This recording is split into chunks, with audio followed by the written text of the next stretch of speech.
everything's the name. Came through changing the game, doing my thing in my own lane. Every time you see me, I'm hitting them switches, sliding through with something super vicious. Who is this? Mr. Everything's the name. Came through changing the game, doing my thing in my own lane. Every time you see me, I'm hitting them switches, sliding through with something super vicious. Who is this? What's going on, everybody? It's Mr. Everything, bringing y'all low riders and horsepower, you dig?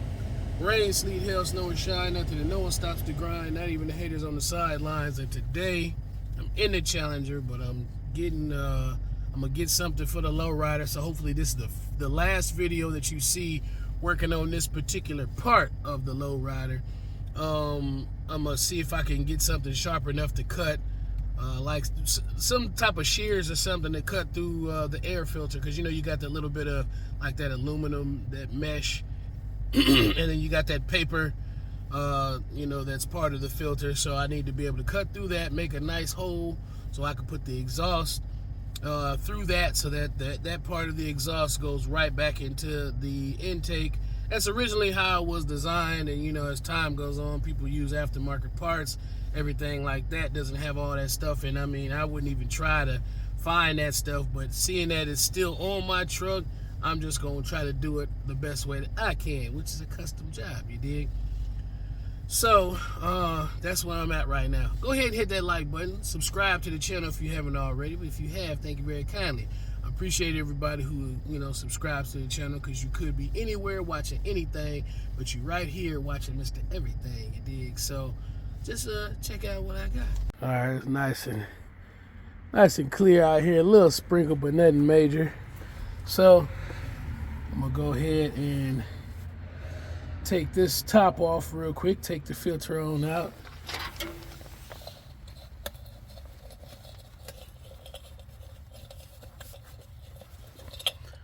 Ain't nothing major. Like this here. Take that on off. Got it off. And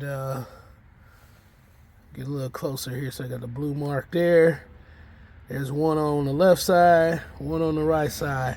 So that's basically all the space I need. Got me some little snips to be able to start snipping. A snippy snip. And a cut here and there. And should be good, you know. I'll have to go inside though, because I ain't finna be doing all this outside. Alright, this is what it looked like right here. Cut out the paper, cut some of the mesh. Now the reason why I didn't cut the other side is because the structure actually is not that strong. You know, it's like basically bonded plastic with the paper, and that mesh kind of adds the strength. So the more mesh you take away, the weaker it is, and then you know you're gonna still snug it down. So I don't want it to be like drooping or being like less of strength. So I cut this out. Hopefully the exhaust fits right in here. Now if I need to actually cut this half out, I will, if I need to get the exhaust to go in further, because I mean originally anyway, the way the piece runs is it never actually got up to the air intake anyway. Not directly to the air intake. I'm just doing that because I don't have that original air cleaner. But hey, about to mock it up, see what it look like. All right, that's what it looks like without the top on there. So it seems to be fitting. And also another reason why I didn't get rid of the mesh on the other side of this hole is because to keep anything from getting in there as well. So it's more like a safety measure. But this way, I'm trying to look and see here, get a close up for y'all. Should do all right. Shouldn't really see anything escaping from where this is right here. Shouldn't see nothing escaping. So I'm gonna start it up one time, see what it's like, and hopefully no exhaust escapes up out of there.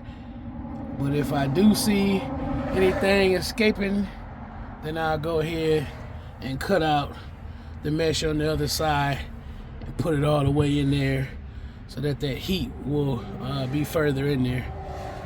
That exhaust anyway. Same thing, heat, exhaust, all that. Woo, look at it. She ain't perfect, but she's perfect for me. All Alright, now we see it's ran all the way in there.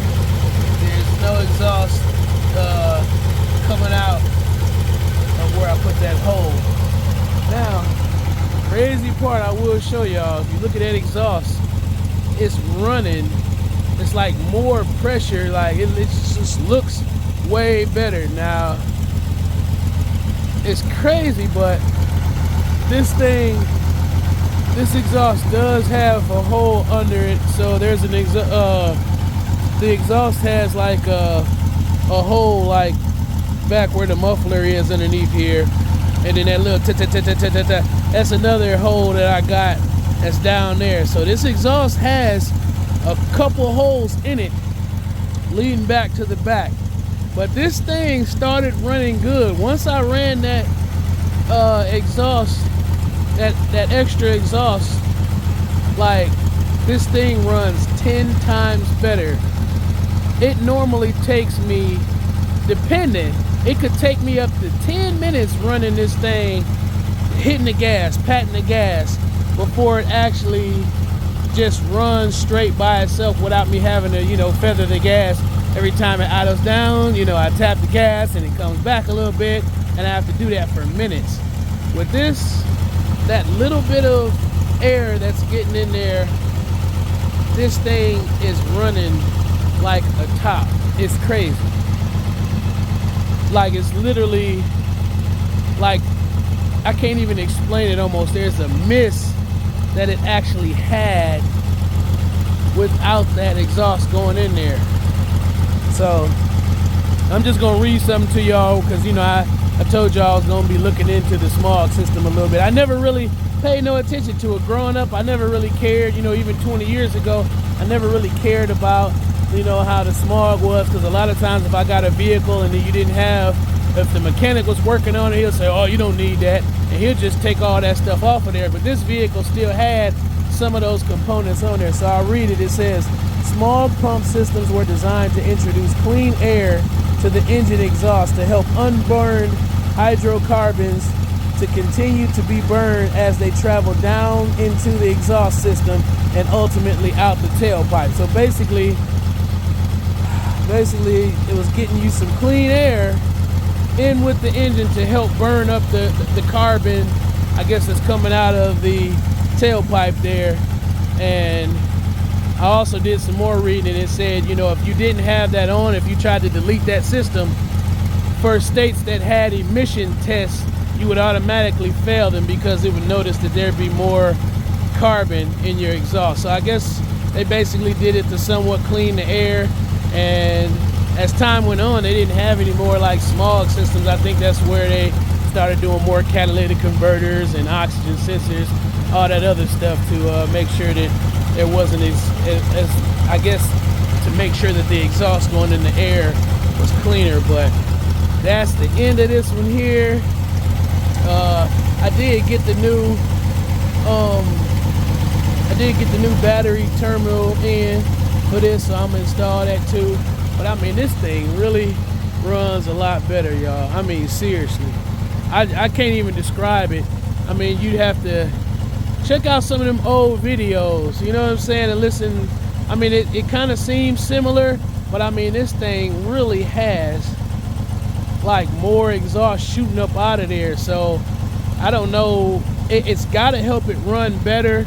I guess that extra heat going into the air intake from that, I guess that it basically gives it air even at idle without it having to go anywhere. So I mean, I think that's what it is. It gives it air even at idle, so it really runs better at idle. And I can only imagine as you hit the gas and drive it, it probably would make it run even better, because there'd be just more air as the exhaust volume increases. I could imagine that's probably what it's doing. So that's the best way I can describe it, y'all.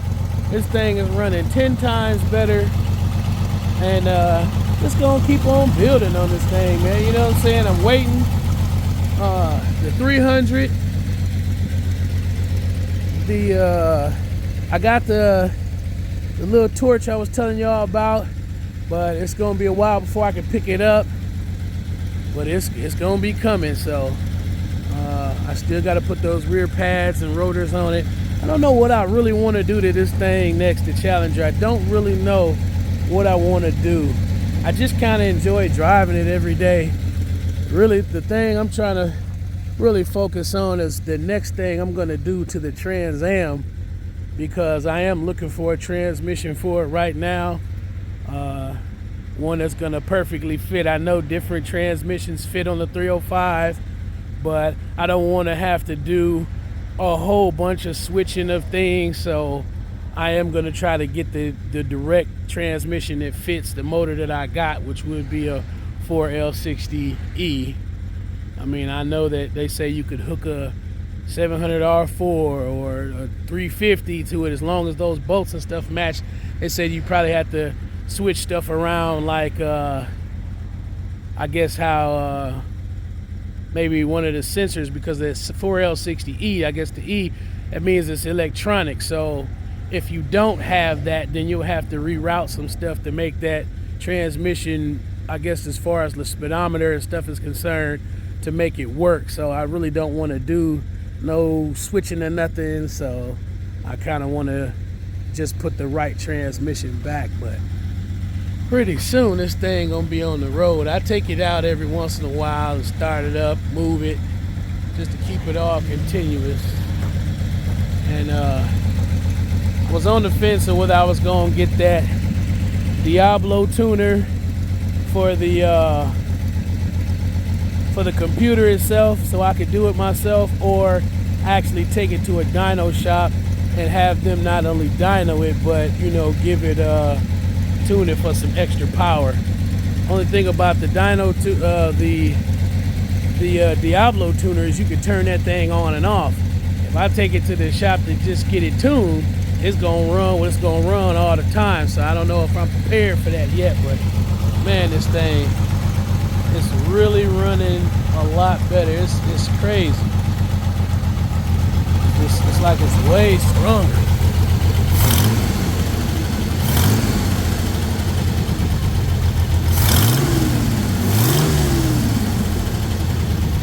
Like, it had a hesitation before. That's crazy. I mean, it wasn't bad, but yeah, and sometimes this thing with the vacuum hose or something, if it ever came loose, it would kind of give you the illusion that it wasn't running that well, and you hook a vacuum line or two up and it runs straight. But this thing, ever since I hooked up that exhaust hose running inside the intake, like, it literally sounds and it runs way better. Like, it literally, I can't, it's crazy.